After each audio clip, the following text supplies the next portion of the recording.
ಈಗ ಈಗೆಲ್ಲ ಬೆಳೆಯನ್ನ ಬೆಳೀತಾರೆ ಸರ್, ಅಲ್ಲಿ ಎಡುವಂಥದ್ದು ಎಲ್ಲಿ ಅಂದರೆ ಇವರು ರೈತರು ನನಗೆ ಅನಿಸಿರೋ ಪ್ರಕಾರ ಈ ಗೊಬ್ಬರದ ನಿರ್ವಹಣೆಯಲ್ಲೇ ಎಡವು ಬಿಡ್ತಾರೆ ಅಂತ.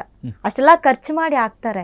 ಈಗ ನಾವು ಆಗ್ಲೇ ಮಾತನಾಡಿದ್ವಿ ಸಾವಯವ ಕೃಷಿಯಲ್ಲಿ ಮಾಡ್ಕೋಬೇಕು ಅಂತ, ಬಟ್ ರೈತನಿಗೆ ಆಪ್ಷನ್ ಇಲ್ದಿರುವಂತ ರೀತಿ ಆಗ್ಬಿಟ್ಟಿದೆ. ಸೊ ಅಂದ್ರೆ ಲಿಮಿಟೇಷನ್ಸ್ ಏನಾದ್ರೂ ಇದೆಯಾ ಅಲ್ಲಿ ಅಂತ ರೈತನಿಗೆ? ರೈತರನ್ನ ಲೈಕ್ ಯಾವುದೇ ಕಾರಣಕ್ಕೂ ರೈತರನ್ನ ಶ್ರೀಮಂತರಾಗಿ ಮಾಡಬಾರ್ದು ಅಂತ ಹೇಳ್ಬಿಟ್ಟು ಸರ್ಕಾರಗಳೆಲ್ಲ ಕೂಡ ಇದಾಗಿದೆ. It's not about BJP or Congress. ಏನಕ್ಕಂದ್ರೆ ರೈತ ಏನಾದ್ರು ಇವಾಗ ಸಾವಯವ ಕೃಷಿ ಮಾಡಿ ಮುಂದೆ ಬಂದ್ಬಿಟ್ಟ ಅಂದ್ರೆ ಅವ್ನಿಗೆ ಸ್ವಲ್ಪ ಥಿಂಕಿಂಗ್ ಲೆವೆಲ್ ಬಂದ್ಬಿಡುತ್ತೆ. ಸೊ ಅವ್ರ ಮಕ್ಕಳನ್ನೆಲ್ಲ ಒಳ್ಳೆ ಸ್ಕೂಲಲ್ಲಿ ಸೇರಿಸ್ಬಿಡ್ತಾರೆ. ಸೊ ಅವಾಗ ರೈತರು ಇವ್ರು ಕೂಡ 500 ರೂಪಾಯಿ 1000 ರೂಪಾಯಿ ಓಟ್ ಹಾಕಲ್ಲ. ಅಂದ್ರೆ ಇವ್ರ ಆಶ್ವಾಸನೆಗಳಿಗೆ ಲೈಕ್ ಏನದು ಸಾಲ ಮನ್ನಾ ಮಾಡ್ತೀವಿ ಅಂದ್ರೆ ಅವ್ರ ಕೈ ಕಾಲು ಹಿಡಿಯಲ್ವಲ್ಲ.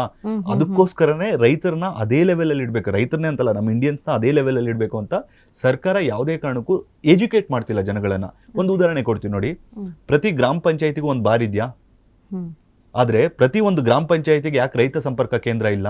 ಅದು ರೈತ ಸಂಪರ್ಕ ಕೇಂದ್ರ ಹೋಬಳಿಗೋ ಮತ್ತೆ ಅದರಲ್ಲೂ ಹೋಬಳಿಯಲ್ಲೂ ಕೂಡ ಸರಿಯಾಗಿ ಮಾಹಿತಿ ಕೊಡಲ್ಲ.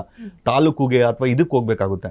ಸೊ ಗ್ರಾಮ ಪಂಚಾಯತಿಯಲ್ಲಿ ಬಾರು ಪ್ರತಿಯೊಬ್ಬನಿಗೂ ಚಿಕ್ಕ ಮಗುಗೆ ಬೇಕಾಗುತ್ತಾ? ಇಲ್ಲ.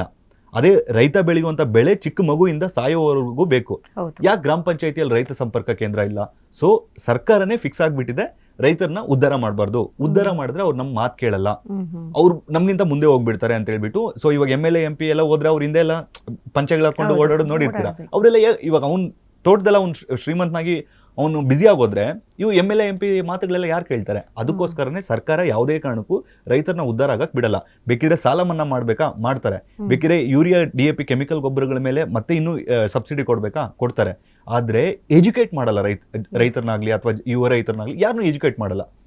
ಅದಕ್ಕೆ ಈಗ ನಮ್ಮ ದೇಶದಲ್ಲಿ ಯಾವ್ದು ಫ್ರೀ ಸಿಗಲ್ಲ ಅಂದ್ರೆ ಒಂದು ಎಜುಕೇಶನ್, ಒಂದು ಹಾಸ್ಪಿಟಾಲಿಟಿ, ಇವು ಫ್ರೀ ಸಿಗೋವಂತ ಫ್ರೀಯಲ್ಲೂ ಕೂಡ ಸರಿಯಾದಂತ ಸೌಕರ್ಯಗಳಿರಲ್ಲ. ಬಟ್ ಇಲ್ಲಿ ಎಜುಕೇಶನ್ ಅನ್ನೋದು ತುಂಬಾ ಇಂಪಾರ್ಟೆಂಟ್ ರೈತರಿಗೆ ಅಂತ ಹೇಳ್ತೀರಾ.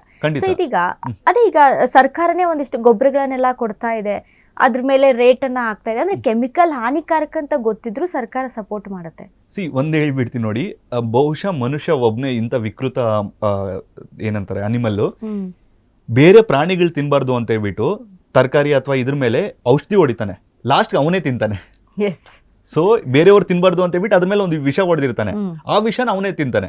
ಅದು ಅವನಿಗೆ ಗೊತ್ತಾಗಲ್ಲ, ಲೇಟರ್ ಆನ್ ಗೊತ್ತಾಗ್ತಾ ಇರುತ್ತೆ. ಓಕೆ, ಇವಾಗೆಲ್ಲ ಇಷ್ಟು ರೋಗಗಳು ಏನಕ್ಕೆ ಜಾಸ್ತಿ ಆಗ್ತಿದೆ ಅಂದ್ರೆ ಮೈನ್ ಬಿಕಾಸ್ ಆಫ್ ಫುಡ್.